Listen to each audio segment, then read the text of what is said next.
எல்லோருக்கும் வணக்கம். நாம் இன்றைக்கி மெக்கானிக்கல் இன்ஜினியரிங் சம்மந்தமாக ஒரு டெக்னிக்கல் குயிஸ் பார்க்க போகிறோம். நீங்களும் உங்களோட ஸ்கில்ஸ் எவ்வளோன்னு தெரிஞ்சுக்கணும்னா வீடியோ பாருங்கள், ஆன்சரை செக் பண்ணுங்கள். வாங்க குயிஸுக்குள்ளே போகலாம். ஃபர்ஸ்ட் கொஸ்டின் பாருங்கள். Which material is commonly used for making patterns?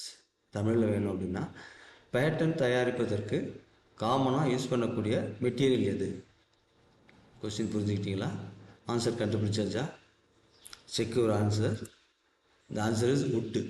Wood தான் அதிகமாக பேட்டர்ன் தயாரிக்கிறதுக்கு பயன்படக்கூடிய ஒரு மெட்டீரியல். அடுத்த கொஸ்டின் போகலாமா? Question number 2. Name the lower part of molding box. மோல்டிங்கில் 2 பாக்ஸ் இருக்கும். ஆக்சுவலாக அப்பர் பார்ட், லோயர் பார்ட் அப்படின்னு சொல்லிட்டு 2 பார்ட் இருக்கும். அதில் உள்ள லோயர் பார்ட்டோட நேம் என்னன்னு கேட்குறாங்க. இதுதான் கொஸ்டின் புரிஞ்சுக்கிட்டீங்களா? ஆன்சர் கண்டுபிடிச்சாச்சா? Check your answer. It's a drag. ஆக்சுவலாக அந்த மோல்டிங் பாக்ஸில் உள்ள அப்பர் பார்ட்டுக்கு பேர் ஹோப் அப்படின்னு சொல்லிட்டு பேர், லோயர் பார்ட்டுக்கு பேர் ட்ராக் அப்படின்னு சொல்லிட்டு பேர். சம்டைம்ஸ் மோர் தென் 2 பாக்ஸ் கூட யூஸ் பண்ணுவாங்க. அப்போ இடையில ஒரு பாக்ஸ் வைப்பாங்க, அதுக்கு பேர் சீக் அப்படின்னு சொல்லிட்டு பேர். ஸோ ஆன்சரை செக் பண்ணிட்டீங்களா? Let's go for a third question. So what is the role of clay in green sand molding? கிரீன் சாண்ட் மோல்டிங் பண்ணும்போது கிளேயோட ரோல் என்ன அப்படின்னு கேட்குறாங்க. இதுதான் கொஸ்டினை புரிஞ்சுக்கிட்டீங்களா? ஆன்சர் கண்டுபிடிச்சிட்டிங்கன்னா செக் ஒரு ஆன்சர். கிளே ஒரு பைண்டராக ஆக்ட் பண்ணும். Binder is the correct answer. ஓகேயா? Let's go for question number 4. So what is the main use of CO2 process? CO2 ப்ராசஸோட மெயின் யூஸ் என்ன? எதுக்காக CO2 ப்ராசஸ் அதிகமாக யூஸ் பண்ணுறாங்க? இதுதான் கொஸ்டின் அண்டர்ஸ்டாண்ட் பண்ணியிருப்பாங்கன்னு நினைக்கிறேன். ஆன்சர் கண்டுபிடிச்சாச்சுன்னா செக் ஒரு ஆன்சர். ஃபார் கோர் மேக்கிங் அப்படிங்கிறது தான் அந்த ப்ராசஸ். CO2 ப்ராசஸ் அதிகமாக கோர் மேக்கிங் தான் பயன்படுது. Let's go for question number 5. Name the casting process in which pipes are commonly produced. Pipes காமனாக எந்த கேஸ்டிங் ப்ராசஸில் தயாரிப்பாங்க? இதுதான் கொஸ்டின். ஆன்சர் ஃபைண்ட் அவுட் பண்ணியாச்சா? Check your answer. Centrifugal casting. இந்த சென்ட்ரிஃபியூகல் கேஸ்டிங் அப்படிங்கிற ஒரு கேஸ்டிங் ப்ராசஸில் தான் பைப்ஸ் காமனாக ப்ரொடியூஸ் பண்ணுவாங்க. Let's go for question number 6. In which material the chills are usually made? Chills அப்படிங்கிறது ஒரு டைரக்ஷன் சாலிடிஃபிகேஷனுக்கு நம்ம யூஸ் பண்ணுவாங்க கேஸ்டிங் ப்ராசஸில். அந்த சில்ஸ் என்ன மெட்டீரியலில் தயாரிச்சிருப்பாங்க? ஆன்சர் கண்டுபிடிச்சாச்சுன்னா செக் பண்ணுங்கள்.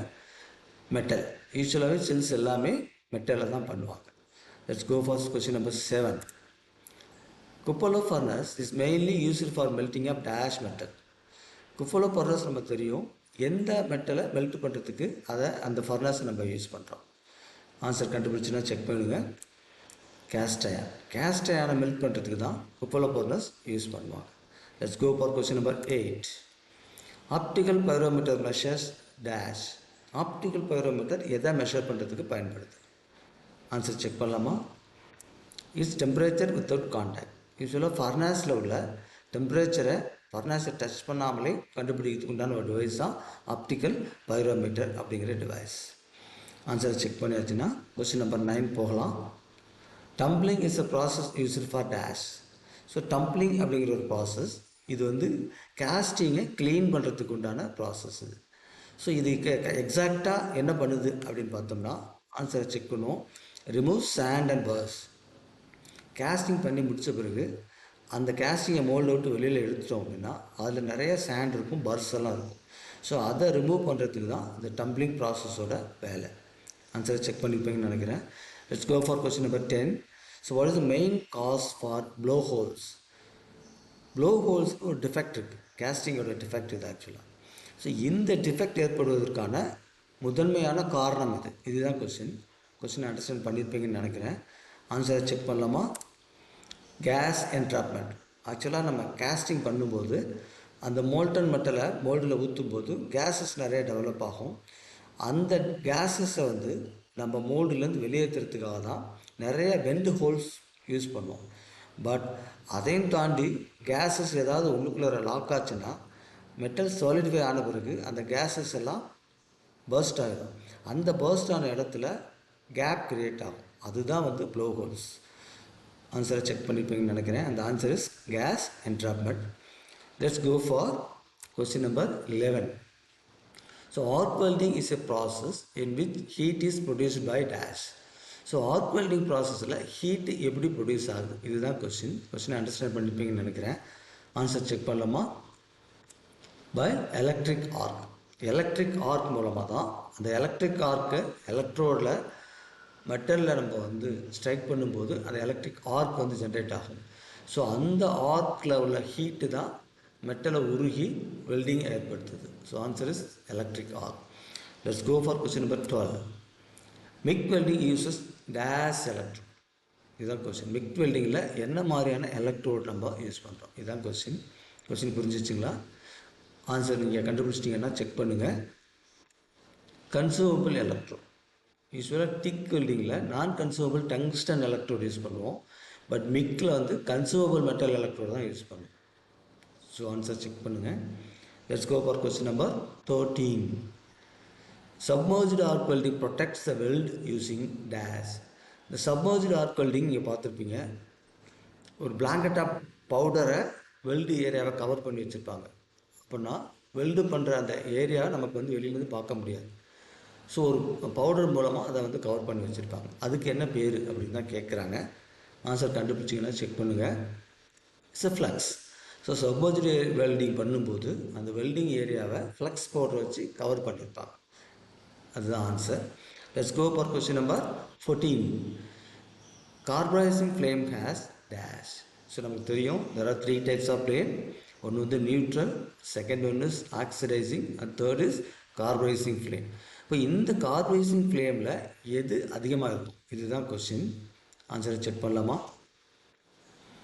Excess acetylene. அசிட்டிலின் எக்ஸஸாக இருந்தால் அந்த ஃப்ளேமுக்கு பேர் தான் கார்பரைசிங் ஃப்ளேம் அப்படின்னு சொல்லிட்டு பேர். ஒருவேளை ஆக்சிஜன் இருந்தால் அதுக்கு பேர் ஆக்சிடைசிங் ஃப்ளேம்.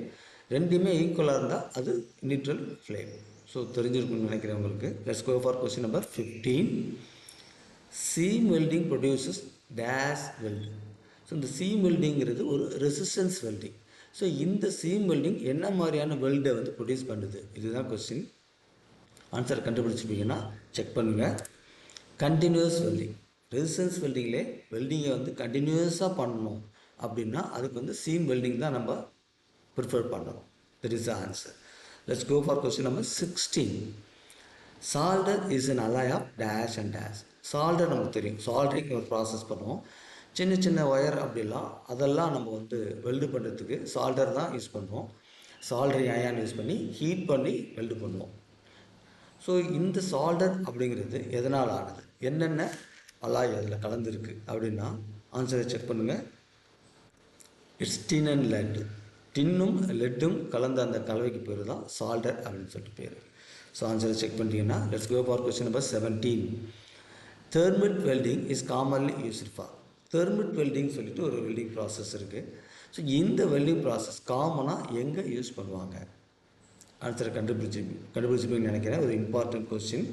ஆன்சர் செக் பண்ணலாமா? Railway track. இந்த ரயில்வே ட்ராக்கில் ஏற்படுற கிராக் இருக்கு இல்லைங்களா, இந்த கிராக்கை சரி பண்ணுறதுக்கு தெர்மிட் வெல்டிங் யூஸ் பண்ணலாம். ஏன்னா இதுக்கு வந்து எலக்ட்ரிசிட்டியெல்லாம் அதிகமாக தேவையில்லை. அதனால் ரிமோட் ஏரியாவில் இந்த வெல்டிங் நம்ம யூஸ் பண்ண முடியுங்கிறதுனால ரயில்வே ட்ராக்கெல்லாம் வந்து சரி பண்ணுறதுக்கு இந்த தெர்மிட் வெல்டிங் மெத்தடை யூஸ் பண்ணலாம். ஸோ ஆன்சர் செக் பண்ணியாச்சுன்னா let's go for question number 18. Electron beam welding is performed in. Electron beam welding தெரியும் நமக்கு, இபிஎம். ஸோ இது வந்து எலக்ட்ரானோட கைனெட்டிக் எனர்ஜியை வந்து ஹீட் எனர்ஜியாக மாற்றி வெல்டு பண்ணக்கூடிய ஒரு மெத்தட். ஸோ இந்த மெத்தடுக்கு முக்கியமான கண்டிஷன் என்ன, அதுதான் எந்த மாதிரி சூழ்நிலையில் இதை நம்ம வந்து கேரி பண்ணணும், அதுதான் கொஸ்டின். ஆன்சரை செக் பண்ணிக்கலாமா? வேக்கம். ஸோ வேக்கமில் மட்டும்தான் எலக்ட்ரான் பீம் வெல்டிங்கை நம்மளால் பெர்ஃபார்ம் பண்ண முடியும். வேக்கம் இல்லாத இடத்துல எலக்ட்ரான் பீம் வெல்டிங்கை பண்ண முடியாது. So vacuum is answer. ஆன்சரை செக் பண்ணியாச்சுன்னா let's go for question number 19. Lap joint is formed 5. Lap joint பார்த்தோம் இல்லையா, டைப்ஸ் ஆஃப் வெல்டிங் ஜாயிண்டில் பட் ஜாயிண்ட் இருக்கும், லேப் ஜாயிண்டெல்லாம் இருக்கும். ஸோ இந்த லேப் ஜாயிண்ட் வந்து எப்படி ஃபார்ம் பண்ணுறது அப்படிங்கிறது தான் கொஸ்டின்.